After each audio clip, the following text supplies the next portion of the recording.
This is Dr. Amy Ho, host of ACEP Nowcast. Before today's episode, we want to remind our listeners that registration for ACEP's 2026 Scientific Assembly is now open. Your specialty, your people, one place. Join us in Chicago this October and register now at acep.org/ACEP26 for free access to ACEP anytime.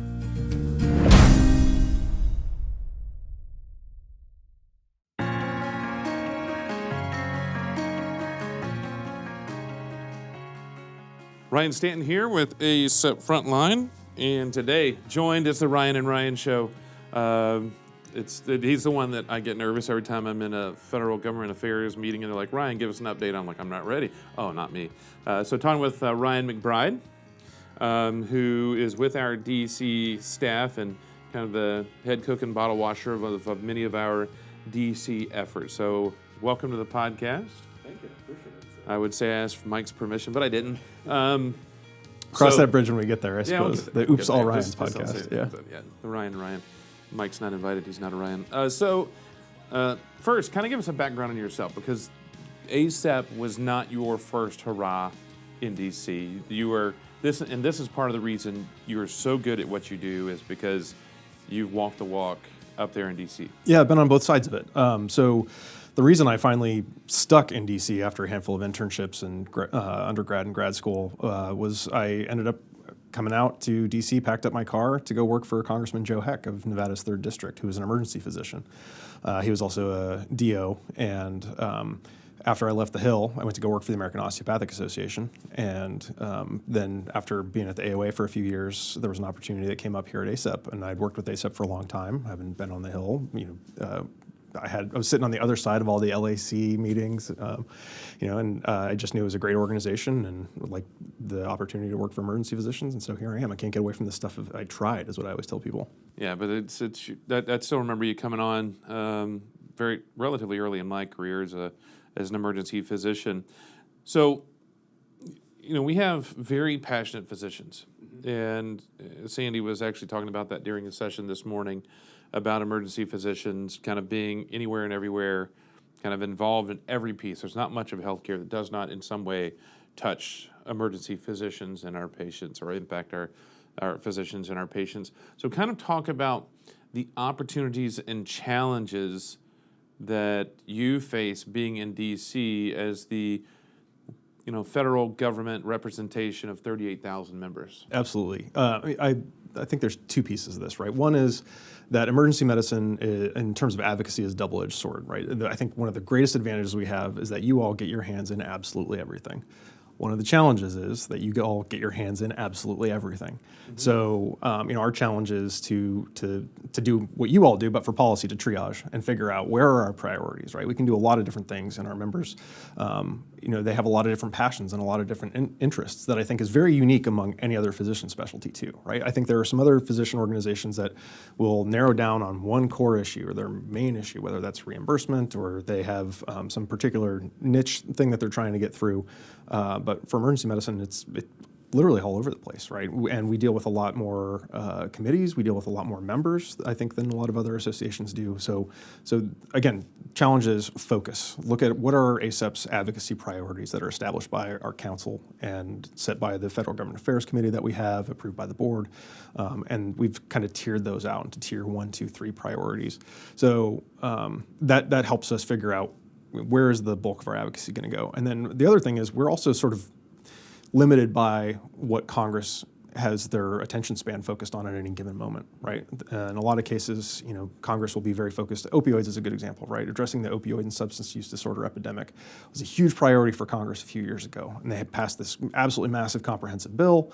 And then after that, it's like, okay, on to the next thing, and we're not going to come back to that for a few years. Physician reimbursement is another great example.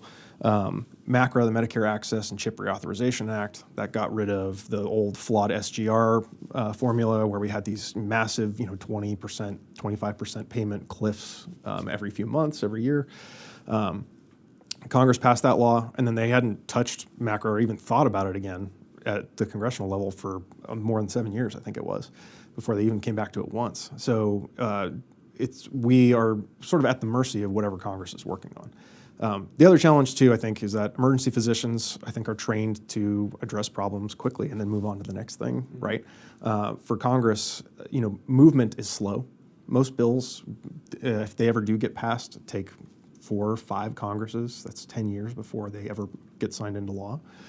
If they do, most bills never get signed into law. So I think the other challenge is, you all look at a problem, I just need to fix it, and we got to move on to the next patient. Congress is like, well, we have a lot of stakeholders involved, and so I think there's a tension there too between what the way that emergency physicians think and manage problems versus how Congress approaches things. Being aware of the temperature of the room in D.C., how do you take that? Because knowing when things come before the board and before FGA, like this is what we want to work on, and this is what we want to focus on, and this is what we focus on, but then understanding the temperature room in D.C., how do you balance out and have those discussions to say, this is incredibly important, but there's no appetite for it now? Yeah, I mean, a lot of it is, there are certain issues we're going to have to talk about no matter what.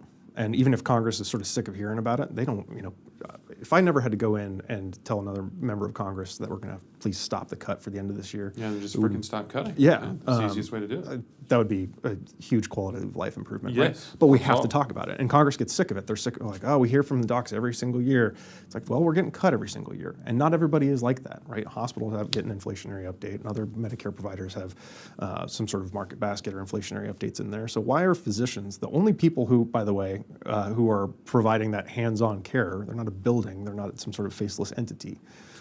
Why are the people who are actually hands-on, face-to-face with a patient, the ones who have to fight just to not get cut every year? So those are things we have to talk about no matter what, even if Congress doesn't want to hear about it. But I think we're also nimble. Membership organizations take on the shape of their members, I think. And so I think we're able to respond rapidly. That's a testament to, our members, but also the way that our comms team works to be able to get things out quickly, approval processes. And the other advantage that we have is if I need an approval on something, a third of you are working any given time, right? There's somebody who, if it's in the middle of the night, something comes up, I can get a response from somebody. Not every other physician association Well, that's your has double-edged that. sword, too, because now we're texting you at 2 a.m., too. There's also that. At least, thank God, the new iPhone, because I actually used it today while you were speaking, has the delayed delivery. I was like, I don't want to deliver it while he's up there, but, send it in 20 minutes kind of stuff. But, yeah, that's the blessing and curse of a third of us on shift at any given second. Yeah. But, and again, going back to Congress will ask us for things sometimes, and again, it's a quick turnaround. Yesterday is a great example, right? We managed to get a quote turned around in a matter of 15 minutes because we got a request late in the day before. It's like, hey, there was a bill that's going to be marked up tomorrow. Can you guys get us a quote? We want to put out a press release. And we can get that kind of stuff done. But, again, just it's our job to monitor both what's the temperament, what is the sentiment of our membership, and then what's the sentiment among members of Congress, and what can get done right now, what are the things that we have to talk about, and what are the kinds of things that we have an opportunity to move at this specific point in time. One of the biggest things you're dealing with right now, of course, is the NSA. Mm-hmm. You've been involved with that from the beginning. I've been in and out on it since the beginning as well, being the representative of a small group, and kind of showing how, some of these changes could negatively impact the small physician-owned practices out there. So kind of talk about that evolution, that 2018, 2019 time frame, all the way through to where we are right now. Yeah, so this whole debate started shortly after I came on at ACEP. And, a lot of the discussion focused on the core principle is getting patients out of the middle of what ultimately amounts to a billing dispute between physicians and payers, right? That's the core concept of this. So everybody agrees that's a good thing. The devil's always in the details. And so there were sort of two basic approaches at the time. One was, do we just have a benchmark payment where we essentially allow the insurers and the federal government, in this case, to basically set payment rates for out-of-network services? Or do we have a independent dispute resolution process where the parties can work it out between themselves that doesn't pick winners and losers? And for a long time, it looked like the benchmark payment was the preferred approach of more of the committees in Congress that have jurisdiction over this. And it was the Ways and Means Committee in the House that was really pushing this IDR-based approach. So the deck was stacked against us for a while. The resources of the payers and insurers are effectively infinite, in terms of advocacy dollars. So we had our work cut out for us, but we managed to snatch victory from the jaws of defeat, and we got a bill that I think is very fair at the end of the day. The legislative text looked pretty good.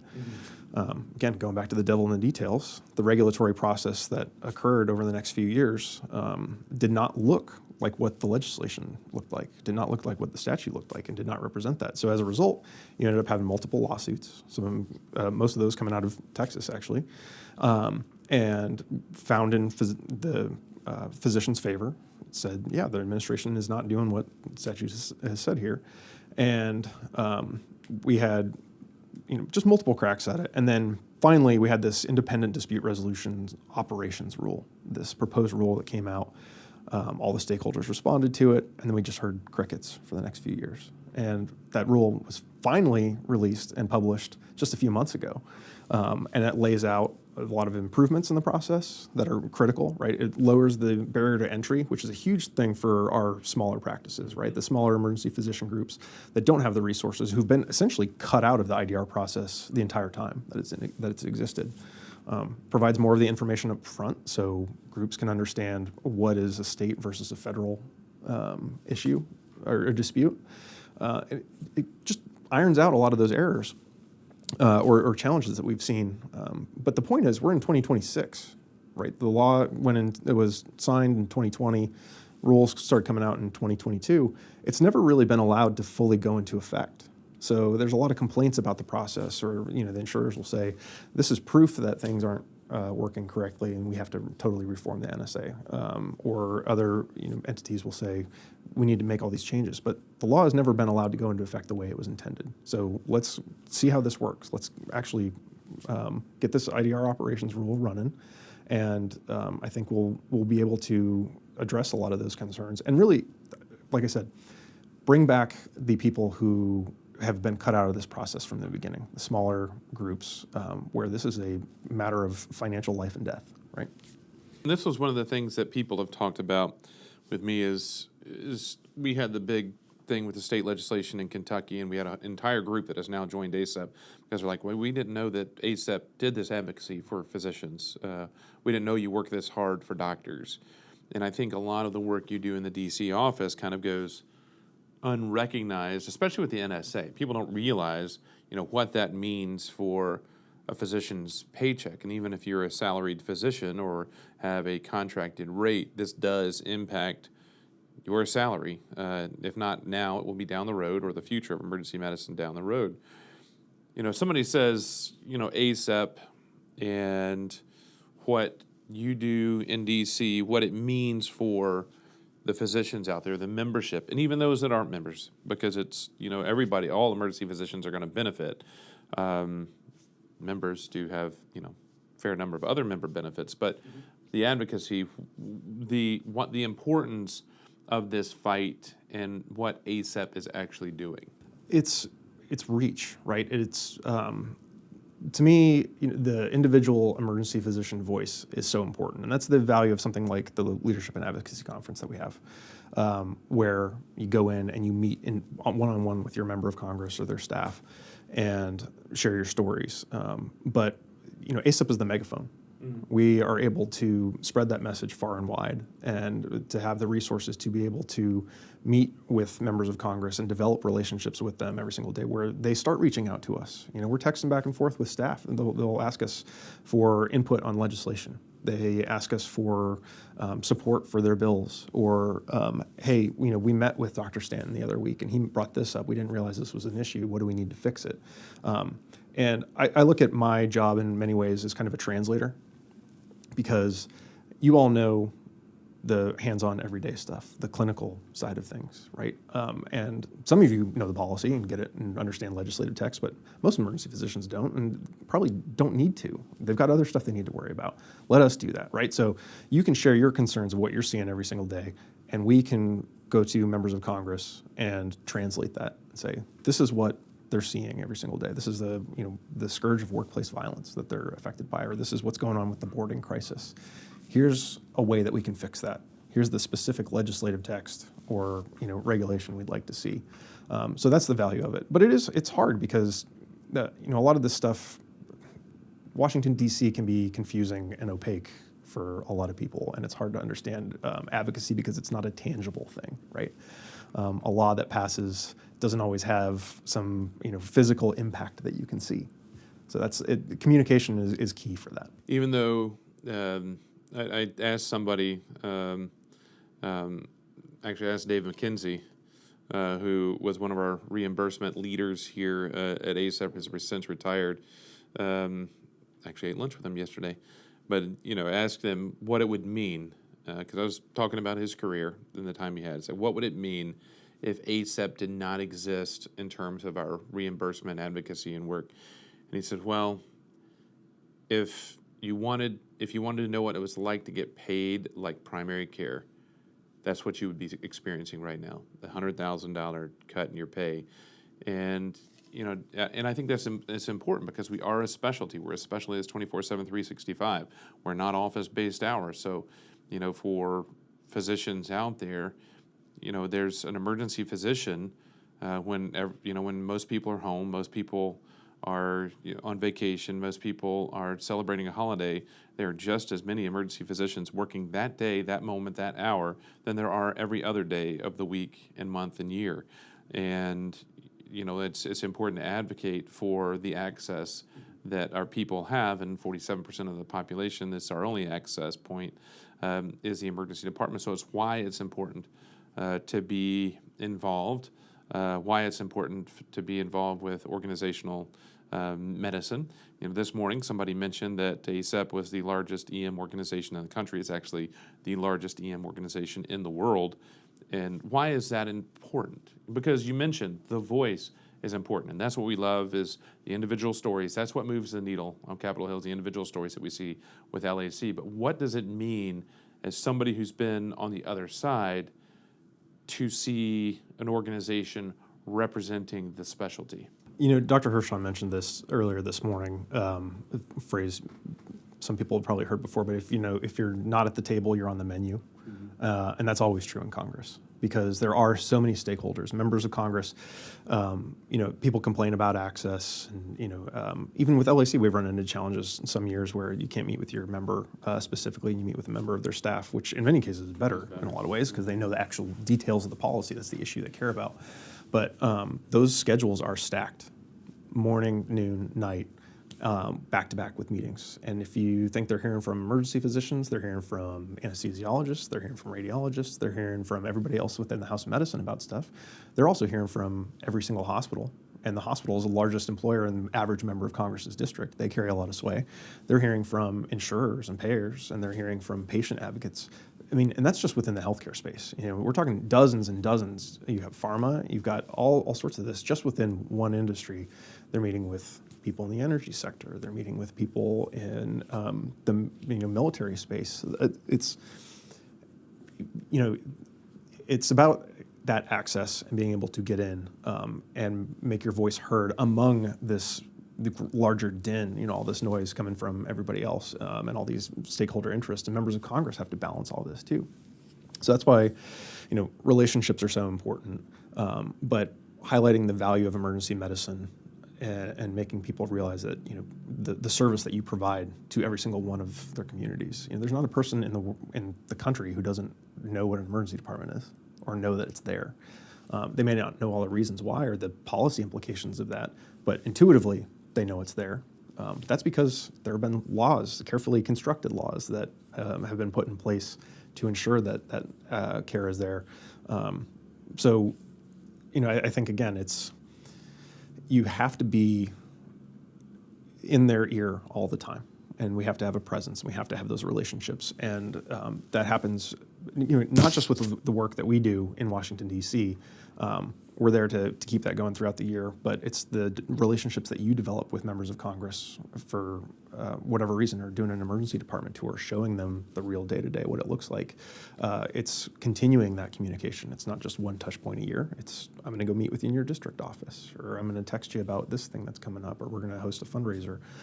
It's multi-pronged effort to make sure that they're hearing about what you do and the value you provide to every single community in the country. How can folks keep up with what's going on from our DC office and the work that you guys are doing? So we have our new, or newly rebranded and redesigned 911 network update goes out. That's the latest and greatest on everything that's going on our advocacy, whether that's legislative work in Congress or our regulatory work, analyzing federal rules like the Medicare physician fee schedule that came out last week, or at wins that we've got going on in the state, the work that NEMPAC is doing.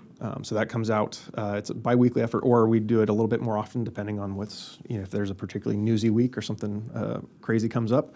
That's a great way to do it. And then we also do a Capital Rounds webinar series. So we're trying to make that a more regular event, trying to do at least once a month.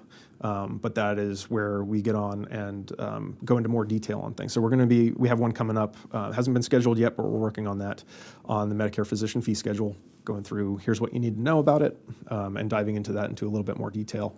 But we'll have more of those, again, as the year goes on, and especially with a new Congress and whatever surprises, that the elections have in store for us this year, and what the 120th Congress is going to look like. It's a good way for everybody to stay up on what's going on in DC. And you can look back at some of our May episodes, April-May episodes, actually into early June. We had quite a bit of content regarding LAC, and some of the things of looking at some of the temperature of the room, looking into some of the elections, especially talking with inside elections, and all those types of things. So some good content to kind of fill in the rest here, but thank you. Yeah, I was also going to say, we have an Advocacy Action Alert Center as well. So that's another way to stay engaged. It's where we've got letters drafted up to send to members of Congress. We ask our members, I should say, to customize those, make them individual, and send your message off to Congress. We've got one going on the No Surprises Act Enforcement Act right now, and we change them out depending on what's particularly hot at any given moment, or what's a priority of the college. But again, it's just an easy way to stay engaged and to keep that voice going with your members and senators too. And if you're an ACEP member, if you're not getting the 911 alerts or anything like that, what we found out is that if you unsubscribe, because we did send a lot of stuff for a little while, that's been fixed now. Just the overall college side of things. If you unsubscribe from one, you unsubscribe from everything.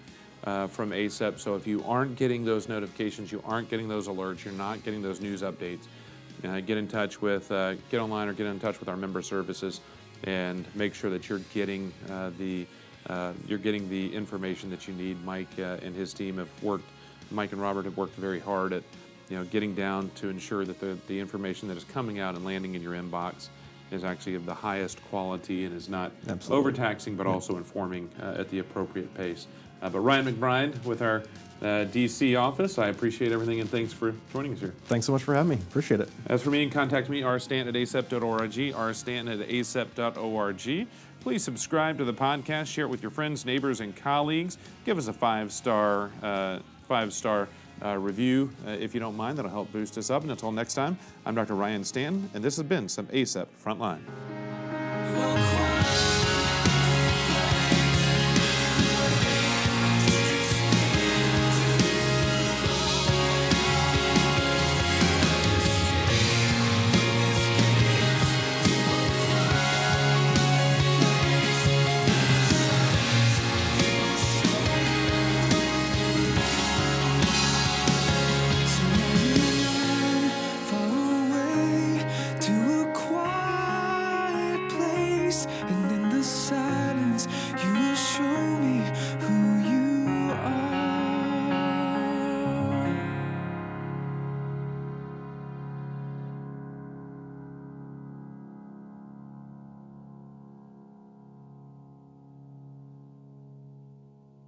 If you're not on the front lines, you're on the sidelines. Cue the music. Bow, bow, bow. There. Quiet place, all alone. Da, da, da.